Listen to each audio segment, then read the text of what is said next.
এটা বলতে হবে যে ছাত্র অধিকার পরিষদের যদি জন্ম না হতো বাংলাদেশের 24-এর গণ অভ্যুত্থান হতো।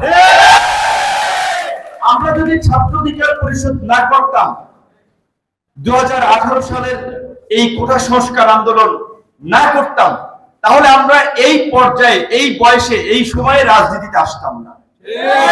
2018 সালের কোটা সংস্কার আন্দোলন না হলে 2019 সালে ডাকসু নির্বাচন হতো না। 2019 সালে যদি ডাকসু নির্বাচন না হতো, তাহলে আজকে নাহিদ, আক্তার, আসিফ, এরকম আজকে যারা উপদেষ্টা কিংবা এনসিপি নামক যে নতুন দল গঠন করেছে, এরকম অনেক সম্ভাবনাময় তরুণ ছাত্র নেতার উত্থান ঘটতো না। নির্বাচিত সরকার ছাড়া দেশের অভ্যন্তরীণ ব্যবসা বাণিজ্যের পরিবেশের উন্নতি, দেশীয় বিনিয়োগ কিংবা বিদেশি বিনিয়োগ আসবে না।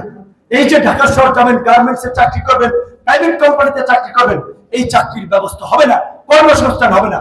সেই কারণে আমরা বলছি, ভালো মন্দ কারা ধরা যাই হোক, একটা নির্বাচিত সরকারের মধ্য দিয়ে রাষ্ট্র পরিচালনা করতে হবে। এবং ইনশাআল্লাহ এই অন্তর্বর্তীকালীন সরকার 6 মাস আমরা ভেবেছি সরকার থাকবে বা 1 বছরের জন্য।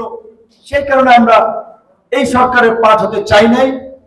এখন শেষ বেলায় আর হইয়েই বা লাভ কি, যেহেতু জাতীয় সরকার করে নাই, আর এই 10 মাসে সরকার লেজে গোবরে তালগুলো পাকায় ফেলাইছে। সেই কারণে আমরা বলছি যে এই পর্যন্ত গেছেন, ওই পর্যন্তই থাকেন, এখন একটা নির্বাচনের ব্যবস্থা করেন।